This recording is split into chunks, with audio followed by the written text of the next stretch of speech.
They hear him. Down goes Frazier. Down goes Frazier. Hey, what's up with it, family? It's your boy Hot Boxing Minute, back at you with that uncut realness. Hey, before we even get started, hit that like button. Hit the follow if you're not already following. Hit the like button. It's weird you got to explain that to people. Anyways, your boy Hot Boxing Minute. Did y'all check out my Archie Moore shirt? Boom. The old mongoose. One more time, Archie Moore. Yes, seriously. I come with the swag, y'all. The old mongoose. He was from St. Louis, had a Hall of Fame career, arguably the greatest light heavyweight boxer of all time. He was from St. Louis, but during most of his professional career and well into his retirement, he was in San Diego. He started one of the first boxing clubs in San Diego. So I'm going to take credit with Archie Moore being a San Diegan. Yes, Sirski. A lot of stuff going on in the boxing world. We're going to talk about Shakur. We're going to talk about Frank Martin, Teofimo Lopez, Gervonta Davis. Yes, Sirski, we got a lot of stuff that we're going to cover in this little video going on, folks. Are you not entertained? Are you not entertained? Is that why you are here? Let me get me a sip of water, y'all. So, let me pull up the nice little, oh, there you go. Yes, Sirski. Shakur Stevenson versus Frank Martin. You might have seen some of the previous videos I released. Apparently, it was supposed to be confirmed. They both agreed. Top Rank sent out the contract out there to Frank Martin. And there was a press release given out. Mike Coppinger, who works for ESPN, put out the statement that they were indeed going to have that match between Shakur Stevenson and Frank the Ghost Martin on November 16th out there in Las Vegas. It just so happened to have fallen on a Thursday. So a lot of people were complaining about it being on a Thursday. Don't listen to these haters and negative Nancys. It falling on a Thursday, although it was a bit unusual for a boxing match, was ideal. November 16th, that week in Las Vegas, all the hotels are already sold out. Why? Because F1 Grand Prix is going to be in Las Vegas. This ain't no country bumpkin backwater NASCAR thing, y'all. F1 brings the ballers from all over the world. They're all going to converge on the city of sin, the city of money, the city of grandeur, Las Vegas. So they would have been all on the strip on a Thursday night in the evening. They could have been like, hey, what are we going to do for the evening? Look it up. Hey, there's supposedly some Brick City, Newark, New Jersey phenom named Shakur Stevenson fighting Frank Martin for a title, a WBC lightweight strap, the one vacated by Devin the Dream Haney. Technically, I guess, Devin Haney is a champion in recess, but that's besides the point. In the end, it doesn't really matter because this fight right here, it turns out it's not going down. Oh yeah. Let's boo that nonsense, y'all. So it looks like for whatever reason or another, Frank the Ghost Martin had to pull out of the fight. Top Rank sent over the contract after terms were already agreed to, and they did not respond. Frank Martin decided to decline the fight. Now nobody's really sure exactly why they declined the fight. That's the problem. The problem is nobody knows why the fight ended up not going through. As it stands right now, your boy Frank Martin is getting labeled a duck on social media, and righteously so. Oh, check out your boy the Ghostbuster, Shakur Stevenson. You see that picture? Boxing fans are ruthless. They are not playing around. Nobody wants to fight Shakur Stevenson. Now, I don't know what Frank Martin's reasoning is for turning down that fight. There really isn't going to be a good enough reason for boxing fans in general. Boxing fans are very unforgiving, and Frank Martin is going to have the title of duck attached to him.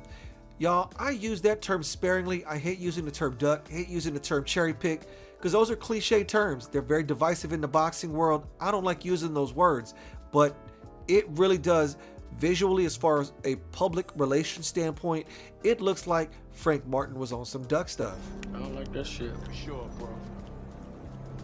I don't like that shit. Now, I'm not going to jump on it and say Frank Martin is a duck, but you're seeing feathers everywhere, y'all. You're hearing the quack, quack, quack. Everybody expected this fight to happen. Frank Martin, in his last fight, if I'm not mistaken, with Artem Hartununian, or at least that fight or the fight before it, he was paid $75,000. He was offered in excess of $1 million and a chance to fight for a title against Shakur Stevenson. Man, this is some bullshit! So We were all loving it. We were all loving the idea of it. And it turns out that Frank the Ghost Martin wants to pull out of that fight. He wants apparently no smoke with that man, Shakur Stevenson. So in the WBC ranking systems, I've gone over this so many times. I have it memorized, folks. In the WBC ranking list, Vasyl Lomachenko is the top spot. He just caught a recent L. He was offered to fight with Shakur. He turned it down for one reason or another. According to rumors, he is in talks right now with George Kambosos Jr. of Australia. So you go down the list. Shakur's number 2. And number 3, you got Isaac Cruz. Isaac Cruz has already ducked Shakur Stevenson. He is holding out in hopes of getting that Tank rematch, and I think he's going to get that fight. At number 4, you've got William Zepeda. William Zepeda has a fight coming up this weekend, I think, or next weekend, against Mercito Gesta up there on a Golden Boy card in Los Angeles. Then you got Frank Martin, and we thought Frank Martin accepted it. After that on the list is Edwin De Los Santos. It might be Edwin De Los Santos, being that Frank Martin rejected it. After that, it's Shuichiro Yoshino, who already caught the L, then Raymond Murataya, so on and so forth. Frank Martin has turned down the fight, and I'm going to have to go with that's some nonsense. I don't like that. Frank Martin going to have to figure it out because it looks like he ducked, y'all. I don't like that shit. For sure, bro. I don't like that shit. You know, so that covers that issue. I don't know what Shakur Stevenson is going to do next.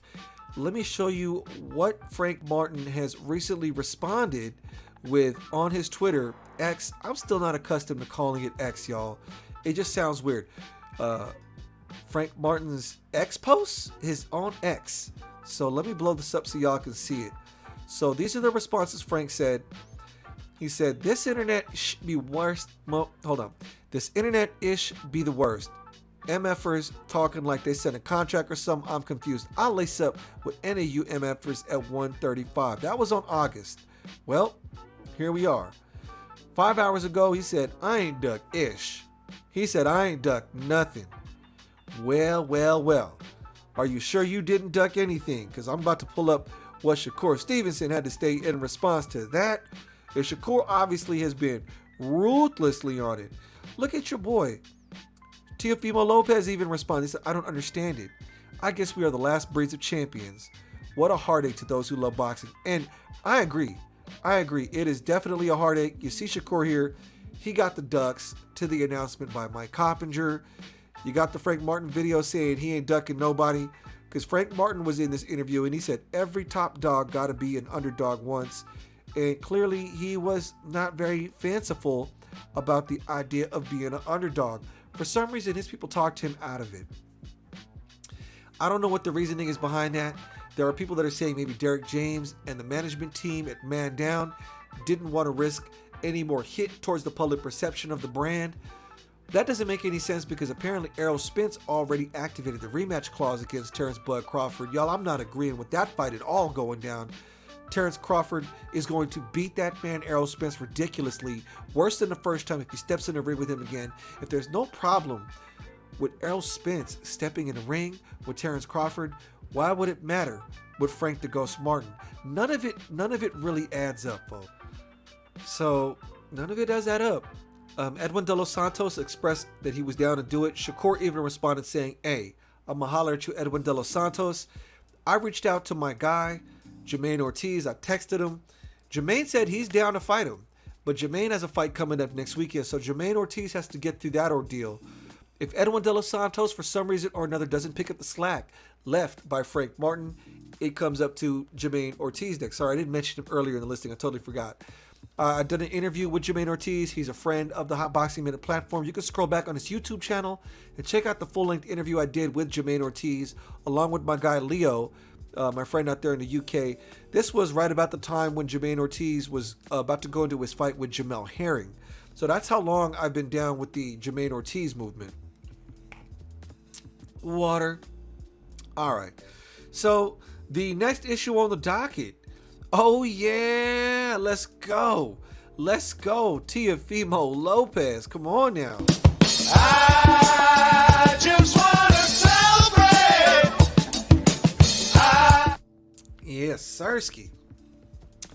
Teofimo Lopez is in the news because the WBO has elevated his championship status to super champion. And essentially what that means is that he is not going to have to deal with the short time scale obligations of defending his title against mandatories. That also opens up his possibility of petitioning with the WBO to get a mandatory shot at Terrence Bud Crawford. I'm guessing after he has his fight with Errol Spence. I don't see Teofimo Lopez really going that route. But let me pull up the WBO ruling.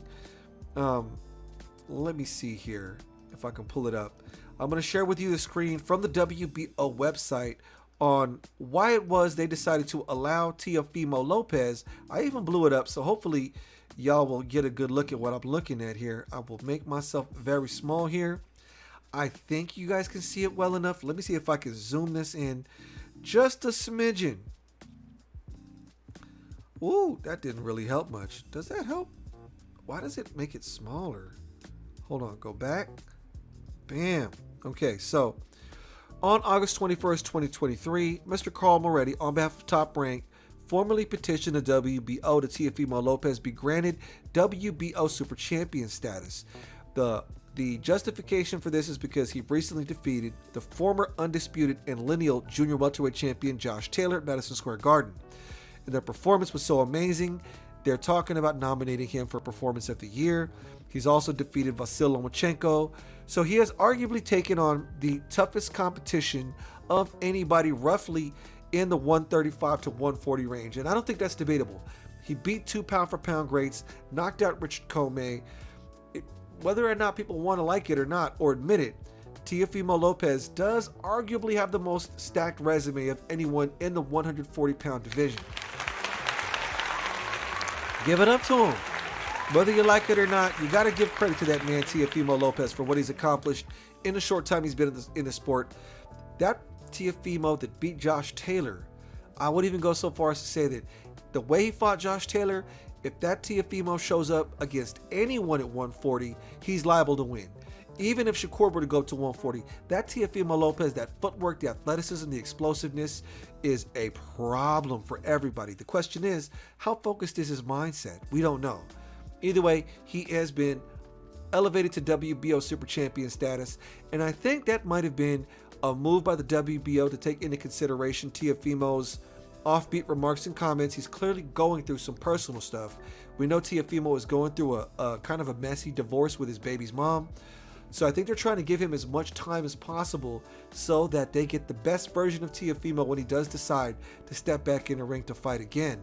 Some of you might remember Teofimo Lopez after beating Josh Taylor. Like, if I'm not mistaken, it was in the post-fight or as soon as the day after beating Josh Taylor, Teofimo Lopez announced he was going to retire. And then he redacted that comment. Turns out he's not retiring. So we don't know when he's going to step back in the ring. Let the young man handle his business. Not too long, though. I'm not talking like Jamal Charlo amount of time. Jamal is now officially at day 812 of not having defended his WBC middleweight title. Now, there was also an announcement on the behalf of Mauricio Suleiman because he was at the recent NABF boxing convention. It was out there in the Caribbean somewhere. And he made a Twitter announcement that Jamal Charlo will be stepping back in the ring soon and that he's mentally in a good headspace. So I don't agree with Jamal Charlo having not defended his strap in so long, but I would love to see him in the ring again. I don't want to see Teofimo Lopez take any longer than 6 to 9 months before he steps back in the ring. Dying on the vine, inactivity, is what destroys fighters' careers. So whatever issues he's going through, he needs to get it resolved ASAP, because inactivity will destroy a young fighter's career and eliminate and eat away at his prime. To this day,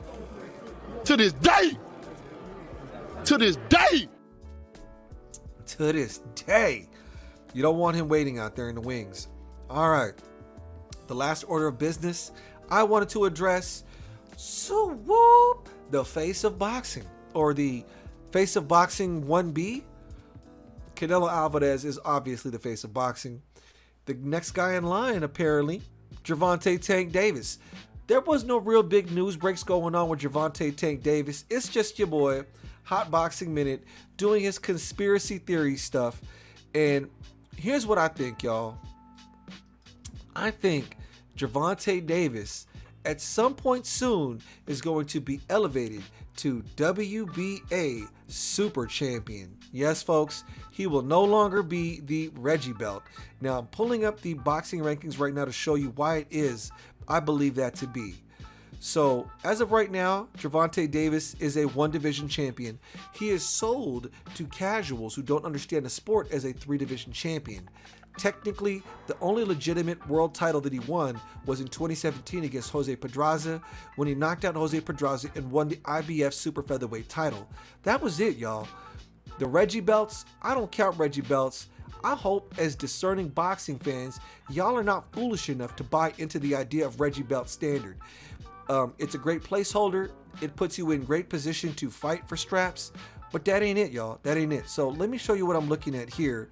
I'm going to pull up the screen that shows the ranking systems within the WBA organization. So let me see here. There you go. Yes, Sarsky. Why is it doing that? Oh, of course it's going to give me this. X out that screen. Can I cross out that screen? Okay. So let me pull this up so you good folks out there can see what it is I'm looking at. Yes, Sarsky. All right. Here's the boxing rankings as they stand within the WBA ranking system, right? You got Devin Haney as the top at WBA Super World Lightweight, the Reggie Belt, Gervonta Tank Davis. Isaac Cruz and Gervonta Davis are what many people think is going to be the next fight, so that's no problem on that end. The problem is Devin Haney has not actually defended his WBA strap since he won it. Now, it's hard to read the rules and guidelines of the WBA. And mind you, y'all, I ain't the dumbest, I ain't the smartest, but I ain't the dumbest out the bunch either. I am college educated. I do work in the pharmaceutical industry as an engineer, and even I had a hard time understanding it. In November or October of 2022, Devin Haney beat George Kambosos. In May, he fought Vasily Lomachenko. That was a WBC affair.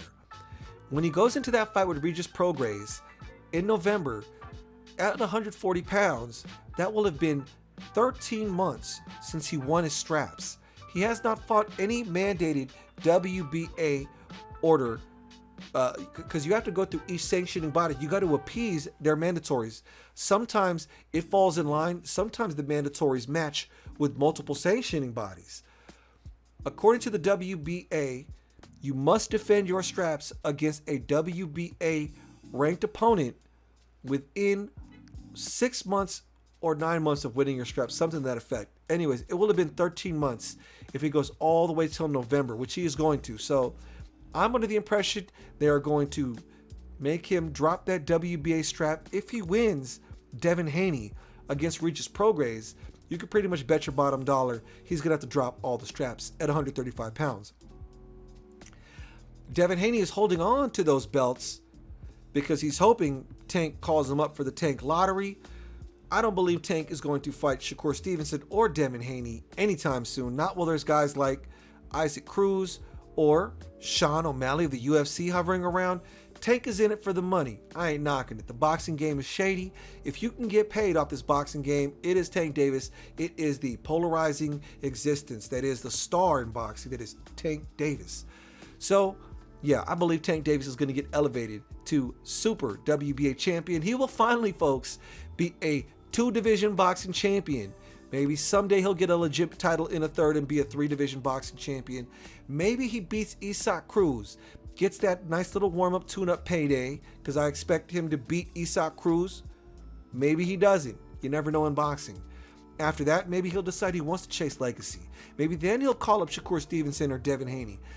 Who knows how long the marketing of Tank Davis can go, breaking gate records, him selling pay-per-views. He sold 1.2. Obviously, that was in large part due to Ryan Garcia being with him on that ticket. Prior to that, he's selling 200,000 and some change each pay-per-view.